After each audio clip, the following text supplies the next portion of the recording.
Loneliness is a quiet ache that millions of people silently endure. In an age more connected than ever, it's ironic how so many feel completely alone. But what if your solitude isn't just bad luck, social awkwardness, or the fault of others? According to the sleeping prophet Edgar Cayce, your isolation may have deeper spiritual roots, connected to your past lives, your soul's evolution, and your inner state. In this video, we'll explore 5 powerful insights inspired by Cayce's readings that may reveal the true reason you feel so alone, and what you can do to transform that loneliness into purpose. Have you ever considered that your loneliness might be part of a divine plan, one chosen by your own soul before you were even born? Edgar Cayce believed that each individual chooses certain life circumstances prior to incarnation, not with the conscious mind, but at the soul level. These choices are made in the in-between space, the spiritual realm, where the soul prepares for its next life experience based on the lessons it must learn to evolve. Loneliness, then, may not be a punishment or misfortune, but a path that your higher self intentionally selected. Why would a soul choose to walk alone? Because there is a kind of spiritual clarity that can only emerge in silence. When we are constantly surrounded by noise, distraction, and the presence of others, it is easy to lose touch with our inner voice, the subtle guidance that whispers from the soul. Solitude removes these external influences and leaves you face to face with yourself. It is in this stillness that the soul speaks the loudest. Cayce described this form of solitude not as isolation, but as a sacred retreat. It is where the soul remembers its purpose. In this space, you are invited to see beyond the ego, beyond the need for validation or social roles, and into your truest nature. You begin to understand that love and connection cannot be authentically offered to others until they are cultivated within. Many people run from this stage of life, trying to fill it with meaningless company. But the ones who lean into it, who ask, "What am I meant to see here?" often emerge more powerful, more loving, and more whole than ever before. Another reason you may be alone, Cayce suggested, is due to the spiritual law of karma. According to his readings, karma is not simply about reward and punishment, it is about balance and correction. Every action, every thought, and every relationship from your past lives creates a ripple. Some of these ripples form loving bonds that continue across lifetimes.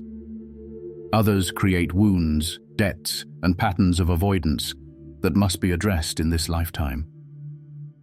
If you feel chronically isolated or unable to form meaningful friendships, there may be karmic ties from your past that are still influencing your present. Perhaps you once abandoned others in their time of need. Perhaps you manipulated, deceived, or rejected the very kind of companionship you now long for. These unresolved energies can manifest in this life as distrust from others, or even as a self-imposed barrier that keeps people at a distance. But karma is not fate. It is an opportunity. Cayce emphasized that we are not bound by the mistakes of the past. Through acts of love, service, and forgiveness, we can neutralize old energies and begin to attract new experiences. The key is to become conscious of the lessons. If your soul has brought you into a season of loneliness, it may be because it's time to atone, to forgive others, and to forgive yourself. You may need to rebuild your spiritual foundation so that future relationships are based not on fear or control, but on compassion and truth. Understanding this transforms your isolation from a painful mystery into a purposeful mission. It reframes your loneliness not as something that's happening to you, but as something your soul is doing for you. And that shift in perception alone can begin to open the door to healing.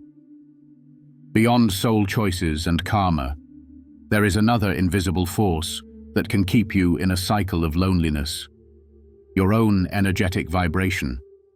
Edgar Cayce often spoke of how thoughts are things, that the energy you carry within shapes the reality you experience without.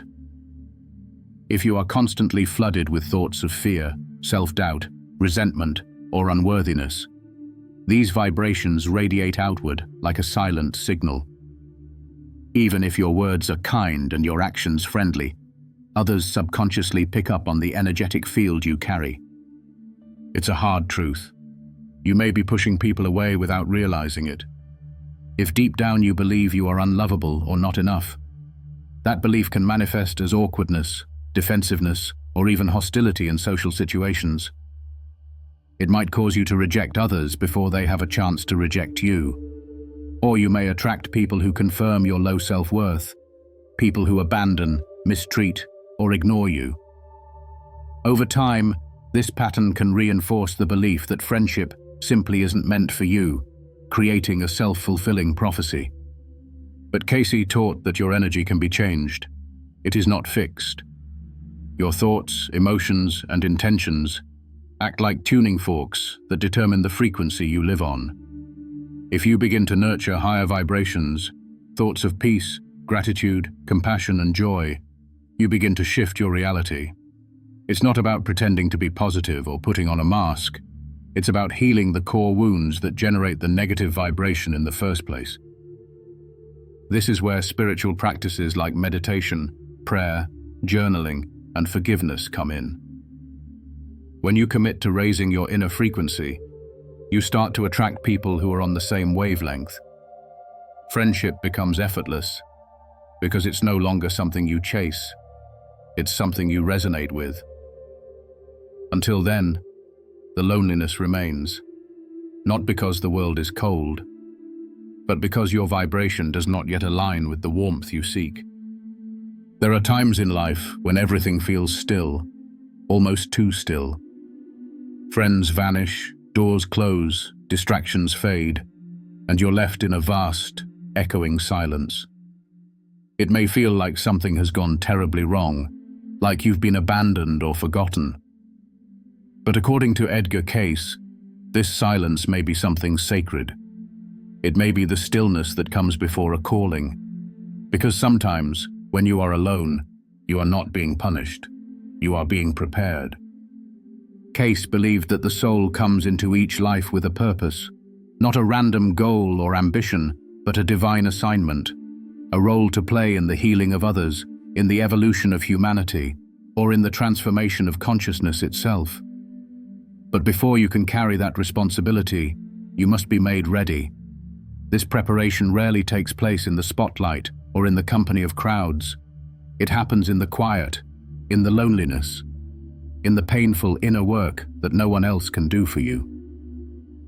When you are alone, you have no choice but to confront yourself. The parts you avoid in conversation, the wounds you cover with laughter, the insecurities masked by constant activity, they all surface when the world around you falls silent. In this solitude, your true nature emerges, and that, Cayce said, is where God begins to shape you. It is through isolation that many spiritual leaders, prophets, artists, and visionaries have been formed. Moses wandered the desert. Jesus fasted alone in the wilderness. Buddha sat beneath the Bodhi tree with no one but his thoughts and fears. These moments of seclusion weren't accidental. They were spiritual crucibles, periods of stripping away the ego, confronting illusions, and hearing the whisper of the divine with new ears. Your loneliness may be your crucible. You may feel like nothing is happening, but everything is. You are being carved out, hollowed, and deepened, so that something greater can be poured into you. Maybe you're meant to speak truth in a world of lies. Maybe you're meant to comfort others who are suffering as you are now. Maybe you're meant to lead, not from the top, but from the depths of compassion born through your own pain. You cannot be a lighthouse if you have never stood alone in the storm. Edgar Cayce taught that the soul grows most, not when it is surrounded by validation, but when it is tested, when it is asked to find strength without applause, meaning without recognition, and love without reward. That is when your spiritual muscles are formed. That is when your calling begins to take shape, even if you don't yet know what it is. So if you feel like you're in the middle of a spiritual desert, don't lose hope. This may be the sacred pause before your breakthrough. The loneliness may not be your prison, it may be your chrysalis. Something is forming, something is coming. And when it does, you will look back on this season not with bitterness, but with gratitude. You will see that you were never truly alone, you were in training, and the world was simply waiting for you to emerge. At the heart of all human longing, for friendship, love, belonging, is a much deeper yearning, the desire to feel whole. You may think you are searching for companionship, but what you are really seeking is connection, first with yourself and then with others. Edgar Cayce emphasized this repeatedly in his readings. No external relationship can fill the emptiness within if you have not first formed a relationship with your higher self. Until you know who you are at the deepest spiritual level, even the most well-meaning friendships can feel shallow, unfulfilling, or fleeting. The higher self, in Cayce's teachings, is the divine aspect of your being, the eternal part of you that existed before this life and will exist long after. It is the soul's purest expression, wise, loving, fearless, and whole. But most people live disconnected from this self. Instead, they live through the lens of the ego, the temporary identity shaped by the world. The ego says, "I'm not good enough. I need others to complete me. If no one loves me, I must be unlovable." But the higher self whispers something radically different. You are already complete. You are love. You are never truly alone, because you are connected to the source of all life. This disconnect from the higher self is often the true reason people feel isolated, even when surrounded by others. You might have friends, family, co-workers, but still feel a strange hollowness inside. That emptiness isn't caused by a lack of people. It's caused by the absence of your own presence in your life. You've drifted too far from your essence. And until that inner reunion takes place, no amount of external connection will satisfy your soul. Cayce taught that reconnecting with your higher self requires intention, humility, and practice. It begins in stillness, through meditation, prayer, contemplation, or time in nature. It deepens when you become honest with yourself, when you begin to notice the patterns that keep repeating, the pain you keep avoiding, and the voice of the ego that keeps running the show. Every moment of loneliness then becomes a sacred invitation. Return to yourself. Remember who you are. Once this connection is re-established, something extraordinary begins to happen. You no longer seek friends out of desperation or neediness. You no longer cling to toxic relationships just to avoid being alone. You begin to radiate a calm, grounded presence, one that others naturally feel drawn to. You stop asking, "Who will love me?" and start becoming someone who simply loves, freely and fully. And in doing so, you begin to attract people who recognize and reflect your inner wholeness. Cayce often reminded people that like attracts like, not just on a mental or emotional level, but on a soul level. When you are aligned with your higher self, you emit a different frequency. You meet people not just with your personality, but with your spirit. You form connections that are soulful, enduring, and meaningful, because they are rooted in authenticity, not fear. The loneliness you feel now, painful as it is, may be the very catalyst you need to begin this journey inward. The silence in your life may be the space in which your true self can finally speak. The absence of others may be the very condition necessary for you to discover the presence of the divine within. And once you find that presence, once you live from that space, loneliness will no longer have power over you, because you will know the greatest truth of all. You were never truly alone to begin with. You just hadn't yet met the real you.